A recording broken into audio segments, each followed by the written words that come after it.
You see all that stuff? Pretty cool, right?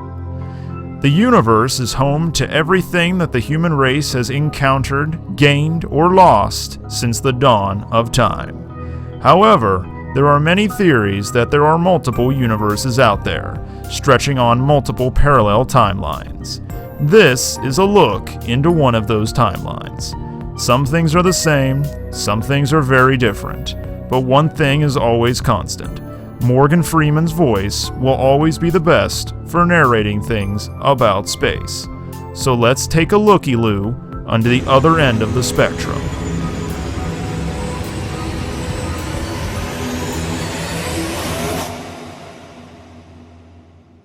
Hey everybody, Tekking101 here to review Bleach chapter number 671, titled The Perfect Crimson 2, starring my favorite Bleach character, Toshiro!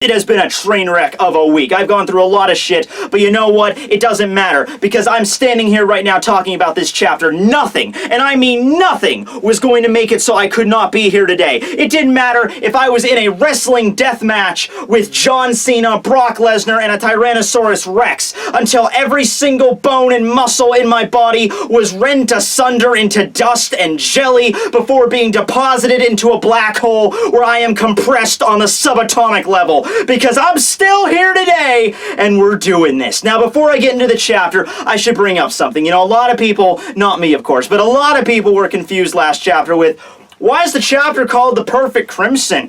Crimson has nothing to do with Toshiro Hitsugai's Bankai. His whole thing is ice. Ice isn't crimson. What is Kubo smoking weed or something? I mean, let me tell you something. I mean, I know weed was just legalized in all 50 states 2 days ago, but no, that is not the case. It's a perfectly logical explanation. You see, Toshiro Hitsugai's translated name for his Bankai, Daiguren Hyorimaru, refers to Grand Crimson Lotus Ice Ring. Yeah, it's kind of referring to this thing in Buddhist teachings where there's one level of hell that involves ice basically blossoming forth from your body and ripping you asunder and turning you into like floating like an ice flower, like blooming. That's sort of the point of Toshiro Hitsugai's Bankai. But, you know, a lot of stuff crimson related has been going on recently. We had Kenpachi's Bankai, which turned his body crimson. We had Urahara's Bankai, which was the whole motif of Urahara's Bankai is red and crimson and shit, like in blood. So I can understand why it was a little bit confusing. But hey, that just goes to show a lot of the Bankais, if you take their names and translate them directly into English,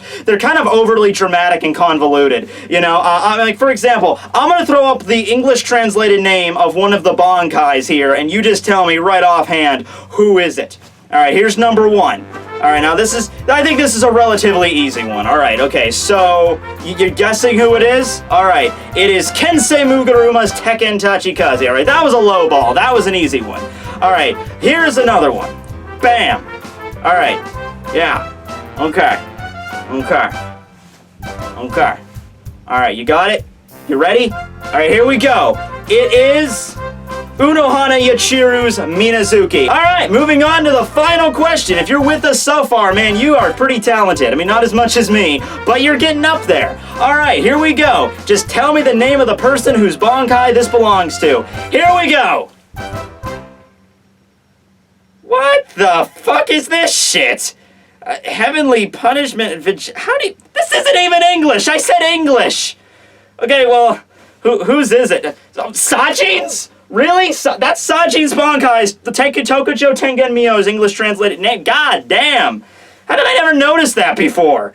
Alright, well, if you Won all 3 rounds. Congratulations, you win a cookie. Alright, so getting into the actual chapter itself, we have Byakuya Kuchiki staring in complete wonder and mystification at the reveal of Toshiro Hitsugaya's true Bankai and his adult form. So basically, he just goes on to explain that basically each one of the petals of the ice flowers corresponded to one of the minutes that he's allowed to be in his Bankai. So 12 petals in total, equaling out to 3 flowers, so 12 minutes that he was allowed to be in this Bankai state.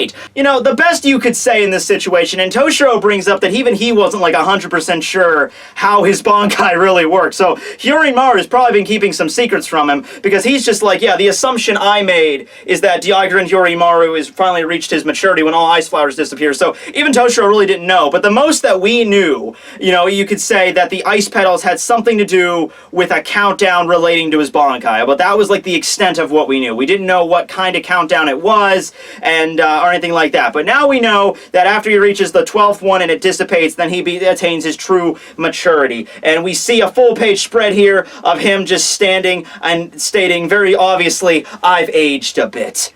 Ah, yes, you certainly have, Toshiro. I mean, you might look at this page and just see a standard depiction of Toshiro looking badass, but when I look at this page, ladies and gentlemen, and I think all the other fangirls in the world, I see this.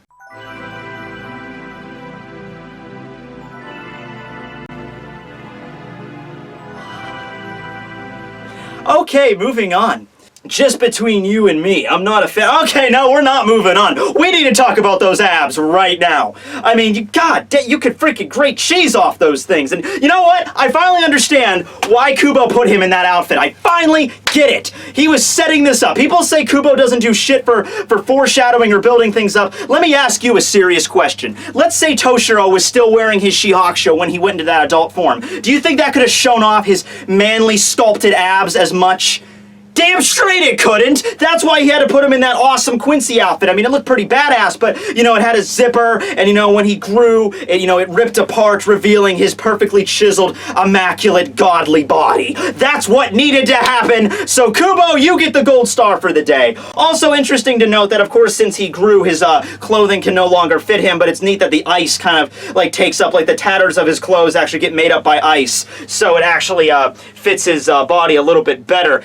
And yeah, the ice kind of just resembles, I guess, armor, although I'm hesitant to call it straight up armor because it's not really covering all of his body, just kind of giving him some pretty cool shoulder guards. So it's like the Dragon Ball Z kind of armor, you know? Like when Goku got back from Yardrat and he was wearing that weird outfit that only had like the one shoulder pad. Like, yeah, that's going to do a lot of protection in pitched combat, Goku. But damn, it looks cool, so that's all that matters, right? So, yeah, Toshiro states he's not a fan of his adult self, which I don't know if that means like he's stuck like this now, or after he releases Bankai, he's going back to a little kid. I'm not sure. Anyway, he announces himself as Toshiro, and Gerard states, well, actually, he gleefully announces, like, this is perfect! A child has no place fighting me! This is how it should have been from the beginning! So he lets out an epic roar, and he takes his ho-fa-nung-nung-nung-nung-nung, and he slams it into the ground with an epic quake resulting. However, Toshiro simply jumps up into the sky to avoid that, to which he takes off his shield and whips it like he's Captain America or some shit.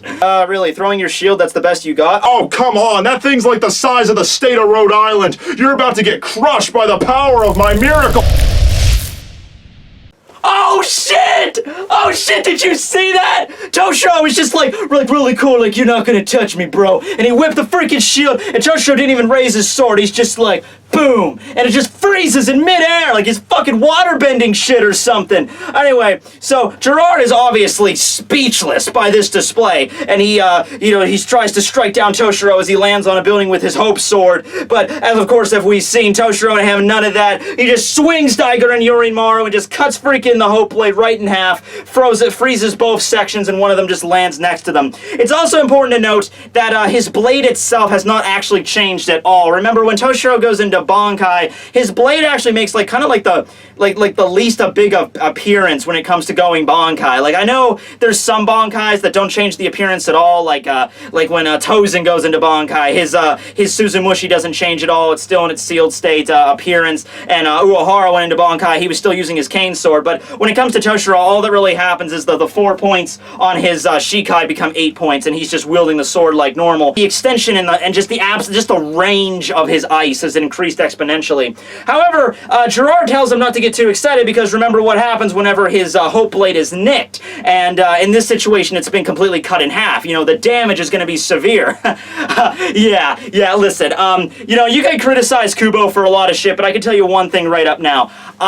The chapter where a character makes a badass transformation or goes Bankai, it's not a guarantee that that person is going to win that fight, or that they're going to get out of it completely unscathed, or even that the transformation's going to worth shit. Like, you know, Shunsui went into his Bankai, really wasn't that integral in taking down Lilia. Urahara went into his Bankai, he still get pretty fucked up at the end of that fight. So there's no guarantee that Toshiro's going to win this, but during the actual chapter where you make that transformation, they are unfucking touchable. Once it's frozen, no matter the substance, its functions will cease to activate. Oh, okay, I see what's going on here. Okay, so his power is not just focused on physically freezing something. You know, like, shield's coming at me and I'm just gonna use, you know, the water molecules in the air to lower them below freezing and then just freeze everything in midair. No, his power also extends to kind of like a symbolic meaning of freezing something, like making something stay stationary or blocking or stalling something, you know, to the point where it can't, it can't activate its powers, you know, the same way that a computer would freeze up, you know. So basically, he just froze the functions of his Hope Blade, and everything else that his blade touches will be complete. Any abilities, it doesn't matter what, will be completely nullified. I'm kind of curious how that would work against other Zanpakutos, you know. Like Yamamoto comes rocking out, and he's like, "All things in the universe turn to ash." Ryujin Jakan and Toshiro just freezes, and then, you know, Yamamoto's like, "Oh, damn, I can't use my Shikai." And then Toshiro cuts down Yamamoto. Damn straight, Toshiro Itsugaya is stronger in this form than Yamamoto. Bar none. This guy ain't hot nothing. And you want some proof? I can give you some proof. You want some proof? Fine. Here's my proof that Toshiro in this form is stronger than Yamamoto. Toshiro is still alive right now, and Yamamoto's dead. Yeah.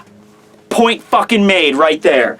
And Gerard, you know, I gotta give it to him, he catches on pretty damn quickly. He doesn't try to do the exact same thing over again like a lot of other characters do. It's like, "No, you couldn't have done that. I'm gonna hit you even more." No, he places his palms together and he creates his massive holy bow and charges up a highly pifile aimed directly at Toshiro. You know, and once again, keep in mind, this arrow is probably the size of like a cruise liner ship, alright? Well, anyway, he points it directly at Toshiro, points it directly as Toshiro. Yeah, that's syntax at its best there, Matt. "You were able to freeze my Hofunon because it was a solid structure, but this is just a mass of energy in Ryatsu, a pure torrent of power."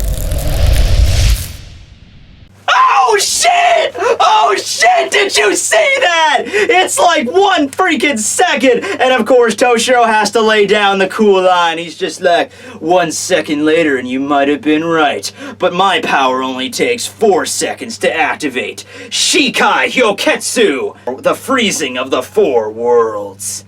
It should also be noticed, of course, that Shikai in this context does not mean the same thing as, like, the first release from the Zanpakuto. Shikai, well, shi just means 4 in Japanese, so that's where that comes from. I don't really know. You know, it's funny in numbers, because I hear some people, whenever they say the numbers in Japanese, they'll go ichi, ni, san, yon, and then ichi, ni, san, shi. I've heard shi and yon be both used interchangeably as the number 4. Gerard, of course, breaks out of the ice, although I'm assuming that he was probably frozen down pretty much close to the bone, so he's probably running on fumes at this point. There's no way he could have taken that attack the same way he took it while he was in his normal Bankai, where he was just like kind of freezing him and he was just kind of ripping off the ice. You know, this did some serious damage. You can tell by his face is pretty fucked up, like one of his eyes isn't opening, so Toshiro certainly did freeze him down pretty deeply. It's just that due to Gerard's ability, it's probably like, I would assume he could be able to heal himself from the inside out too, like he froze him down to his bones and he's breaking all this ice and his whole body is basically crumbling apart, but it's also trying to stitch itself back together at the same time, so he's still able to move slightly. He states the reason he can't be frozen is because he is a disciple of God, and therefore because he's of this holy echelon, mortal like things like the elements can't possibly harm him. However, he's kind of forgetting about one thing, and that this is not a one-on-one fight. So he falls to the ground, he turns around, and he sees that Kenpachi Zaraki is now standing up. He has lost his right arm again. Last chapter when he, activated part of his Bankai, and it, like, ripped his arm apart, and he kind of lost it. I just want everyone to know that that is the second time now that he's lost that arm in the period of just, like, 30 or 40 chapters. Like, he fought against Pernida, he had to rip it off himself because of Pernida's power, then he went into Mayori's healing pod, which was able to restore his arm completely, and then he has it ripped off again. It's like the same fucking arm, man. But anyway, yeah, he just basically, I mean, he doesn't look like he's in his Bankai anymore. He doesn't have the red skin or the horns. He just looks like he's back in his normal state. Pretty damn bloodied, I would assume. I don't know if this has anything to do with the whole idea that once the Shinigami is near death, the Bankai immediately deactivates because, you know, it's nearing death. This could also be a case where it's like Yachiru noticed that, oh shit, you're not ready for this power. Okay, I guess like 5 minutes is our time limit for right now, and we have to turn it off for the moment. I would assume that's probably what would happen, because Kenpachi's beaten up, but he's still able to get up, and he just dug his fucking fingers into Gerard's foot, and then Gerard tried to take a step, and he's like, oh, what? And then falls. Now, I want to bring something up here. I didn't bring this up the first time that it happened when Kenpachi just bit into Gerard's finger and then managed to rip off his arm at the fucking shoulder joint. And then right here, he puts in the fingers in the, just, you know, his fingers, normal size fingers, digging into the side of Gerard. This is like if you walked up to the Empire State Building and, like, dug your fingers into the side of the concrete that's making up the base of the structure, and then the full fucking building falls over. It's just not feasibly possible. You know what I mean? It's like when Kenpachi bit into Gerard's finger and he, like, moved it doesn't matter how strong his fucking neck muscle is. In that situation, you know, even if his neck doesn't break, then the finger would just rip off, or part of the skin that he's holding onto would just rip off, not the whole fucking arm. So I don't know how this Bankai works. I don't know how his power's functioning at this point. But yeah, he just digs his fingers into Gerard and he just falls flat on his face. So, you know, he falls down, and then right before he was, like, asking Kenpachi what the hell's going on, the side of his face gets completely frozen over once more, and then we see Toshiro there with his ice wings behind him, although they're a little bit different. The ice wings are not actually connected to Toshiro. They're just, like floating behind him. Really cool aesthetic. And he's just like, there's no way you could have held on to me like this without actually suffering some sort of ramification, right, after what you've seen me do. So, basically, just the act of holding on to him basically just allowed him to channel his ice power directly into Gerard again, froze him solid, this time freaking to the core. And, he ends his life shouting some bullshit like, don't make me repeat myself, I can't be frozen by shing!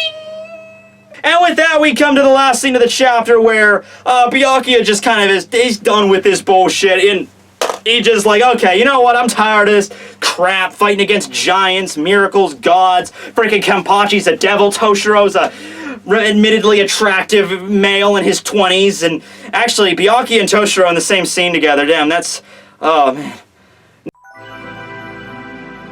No. Let's focus on the end of the chapter here. You know, Byakuya's done with this. Senkei, Senbon Zakura Kageyoshi, Ogi, Ikasen Shinka. And we end out the chapter with all 1,000 compressed blades of Senkei, basically all pointing themselves directly at Gerard and impaling him from all the different directions. You know, this reminds me back at the time when Ichigo was fighting against Byakuya, and he used Senkei for the first time there, and Ichigo's basically just standing there like, oh, what the fuck, I am so dead here. He can literally stab me from all these different directions, and then Byakuya just comes out and is like, do not worry. This onslaught of 1,000 blades will not pierce you all at once. That would be the smart thing to do in this kind of fight. But instead, I'm going to summon one blade at a time. I don't really get it either, but the point is, he is capable of doing this and using this secret technique against Gerard. So basically, he's been frozen solid by Toshiro, wrecked by Kenpachi, and now he's going to get shattered apart by Byakuya. So at the end of the day, the fight was pretty much well balanced against all three. I mean, I would have liked to seen a little bit more stuff from Byakuya's side, but we already know a lot about Byakuya's Bankai. We already know a lot about the stuff he can do. This fight was mostly to focus on Toshiro and Kenpachi's capability, which I'm fine with. I'm 100% fine with Toshiro, of course. And Byakuya getting the final blow, though, that was a good way Kubo went about it. And I think this is going to be the nail in the coffin here. I don't think Gerard is going to be able to get back up after this. He might do some bullshit like, oh, the miracle can never die, and then, it just ends. Then again, the last time Byakuya, rammed a bunch of blades of Zenbone Zakura into Gerard's head, didn't really end too well. Yeah. Anyway, though, that's the next chapter. I hope you enjoyed, and I hope somebody writes a new fanfiction involving Toshiro and Byakuya for my ongoing Yaoi Toshiro fanfiction series. Episode number 8's coming out next week. Hope you guys enjoyed. Tekking signing out.